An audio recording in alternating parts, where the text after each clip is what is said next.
माटी दूर तो है छोड़ आए, घर में भूखे भात लाने दूर आए।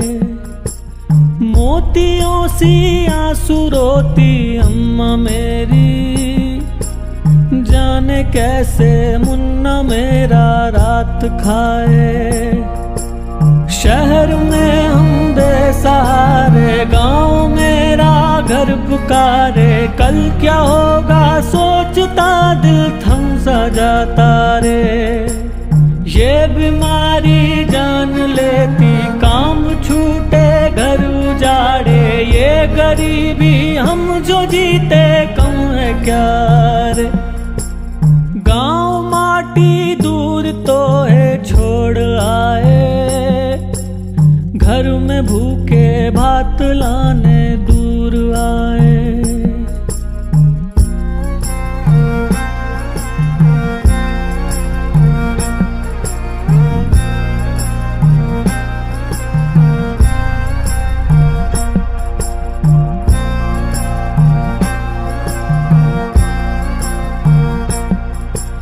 धूप हो या हो घटा श्रम करते जाएं, देश के सपनों के हमने पथ बनाए।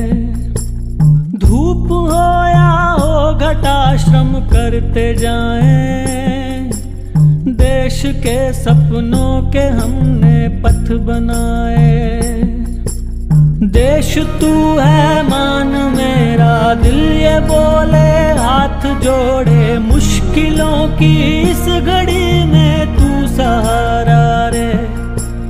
देश तू है मान मेरा, दिल ये बोले हाथ जोड़े, मुश्किलों की इस घड़ी में तू सहारा रे। गाँव माटी दूर तो है छोड़ आए, घर में भूखे भात लाने दूर आए। So hello guys, I hope आपने ये पूरी वीडियो को एंजॉय किया होगा। ये एक हमारा छोटा सा ट्रिब्यूट था माइग्रेंट लेबर्स के लिए। वैसे तो हम और इससे ज़्यादा कुछ कर नहीं पाते, तो हमारा एक छोटा सा बहुत छोटा सा एक ट्रिब्यूट था माइग्रेंट लेबर्स के लिए। और ये ट्रिब्यूट मैंने क्यों रखा, इसके पीछे भी एक स्टोरी है। क्योंकि मैंने भी जो ये पूरा प्रोसेस है, इसमें कहीं ना कहीं मैंने भी ये इस चीज़ को एक्सपीरियंस किया है। तो जिस वक्त ये लॉकडाउन होने वाला था, उस टाइम पे मैं सूरत में था। तो एकदम से लॉकडाउन का ये कोरोना की बहुत न्यूज़ आ रही थी, तो हम लोग देखते थे, और मगर पता नहीं था कि इतना बड़ा और इतना डिज़ास्ट्रस होने वाला है ये सब चीज़ें। मोदी जी आए और जो 21 डेज़ का लॉकडाउन हुआ, तो हमें पता ही था कि लॉकडाउन होता क्या है। उस वक्त तो कुछ समझ नहीं थी। तो मैंने सोचा ठीक है 21 डेज़ है, हम लोग रह लेते हैं आराम से, कोई बात नहीं। 21 डेज़ बाद तो सब नॉर्मल हो ही जाएगा, सब खुल जाएगा, तो वापस अपने ऑफिस और सब चीज़ें स्टार्ट हो जाएंगी। मगर फिर से लॉकडाउन बढ़ता गया, तो समझ ही नहीं आ रहा था कि ये हो क्या रहा है। तो जब हम मैं उस टाइम पे ऑल टाइम टीवी देखता था कि क्या हो रहा है, क्या चल रहा है, कि ये क्या सिचुएशन हो, कुछ समझ ही नहीं आ रहा था। तो जब मैंने देखा कि जो माइग्रेंट लेबर्स थे वो कितना परेशान हो रहे हैं इधर से उधर अपने घर जाने के लिए, लोग 2-2 हज़ार किलोमीटर, हज़ार किलोमीटर वो पैदल निकल पड़े हैं जाने के लिए। और टीवी पे चीज़ें देखना और मेरे को लगता है उसको खुद से एक्सपीरियंस करने में बहुत डिफरेंस होता है। मैं भी अपना घर वापस आना चाहता था दिल्ली, मगर कुछ चल नहीं रहा था, ट्रांसपोर्ट चल नहीं रहे थे। मगर मैं फॉर्चुनेट था कि चलो हमारे पास इतने रिसोर्सेज थे कि जब ट्रेन स्टार्ट हुई तो मैं वापस आ पाया।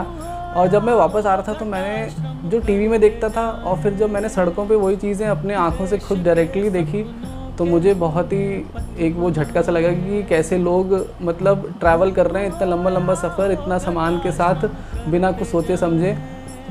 तो मेरी वीडियो सिर्फ इस टॉपिक पे इसलिए थी कि टाइम कुछ ख़राब है या फिर चीज़ें सिचुएशंस अच्छी नहीं है, तो आप लोगों को एकदम से साइड ना करें, उनके लिए हेल्प करें, जितना आगे से आगे आके हेल्प कर सकते हैं। बहुत लोगों ने हेल्प भी की है, मुझे लग रहा है कि जैसी हेल्प इस टाइम पे लोगों ने एक दूसरे की की है वैसे कभी नहीं की होगी। मगर फिर भी कहीं ना कहीं लेबर्स के लिए, जो माइग्रेंट लेबर्स थे, उनके लिए सबसे ज़्यादा परेशानी थी, क्योंकि वो अपना घर छोड़ के इतनी दूर आए हैं, अपने अकेले यहाँ पर हैं, उनके घर वाले कहीं दूर उनसे बहुत दूर हैं। तो उनको कहीं ना कहीं टेंशन थी कि एक उनके पास कोई रिसोर्स नहीं है, अब सब कुछ ख़त्म हो गया है, कमाने का कोई सोर्स नहीं है और घर पे भी अगर वो जाएंगे तो किस तरीके से जाएंगे। तो सिचुएशन बहुत ही वर्स्ट थी। जब मैंने उसको रोड पे खुद से एक्सपीरियंस किया, खुद से देखा, तो मुझे वो बहुत ही टचिंग लगा। मैं खुद, मेरे को याद है कि जब मैं रेलवे स्टेशन पे था तो बहुत वो लेबर्स आ रहे थे और वो पुलिस वाले से रिक्वेस्ट कर रहे थे कि भैया हमें ट्रेन कैसे मिलेगी, कहाँ से मिलेगी, हमारे पास पैसे नहीं हैं, कैसे जा सकते हैं हम लोग। तो वो सब देख के मुझे बहुत ही बुरा फील हो रहा था। फिर मुझे लगा कि शायद मैं बहुत फॉर्चुनेट हूँ कि मैं जा पा रहा हूँ अपने घर इतने ईज़िली, और वो लोग, उन लोगों को इतनी परेशानी झेलनी पड़ रही थी, वो लोग जाने के लिए बहुत परेशान थे। तो वो सब देख के मेरे को लगा कहीं ना कहीं मुझे उस टॉपिक को लेकर कहीं ना कहीं अगर मेरे पास ये प्लेटफॉर्म है तो मुझे ये शो करना चाहिए। तो इसलिए मेरी वीडियो इंडिपेंडेंस डे पे उनके लिए थी कि उनके पास अगर खुद जहाँ वो रहते हैं, जहाँ जिस स्टेट में वो रहते हैं, जिस गांव में वो रहते हैं, अगर उनके पास वहाँ पे ही उनका रोज़गार होगा तो उनको अपने घर को छोड़ने की ज़रूरत नहीं पड़ेगी, अपने लोगों को छोड़ने की पीछे ज़रूरत नहीं पड़ेगी। तो मेरा मोटिव बस यही था इस वीडियो को बनाने का। आई होप आप लोगों को ये वीडियो अच्छी लगी हो। और आरव ने इतनी अच्छी जो इसमें परफॉर्मेंस देने की कोशिश की है, ट्राई किया इसने, ये भी बहुत मेहनत करता है मेरे साथ, तो इसको प्लीज़ अप्रिशिएट करें। छोटा सा बच्चा है तो इसको अप्रिशिएट ज़रूर करें। तब तक के लिए आरव, हैप्पी इंडिपेंडेंस डे, और आज़ादी आत्मनिर्भरता की, आज़ादी आत्मसम्मान की। और बने रहिए मेरे चैनल के साथ। मिलते हैं फिर नेक्स्ट वीडियो में, तब तक के लिए वंदे मातरम।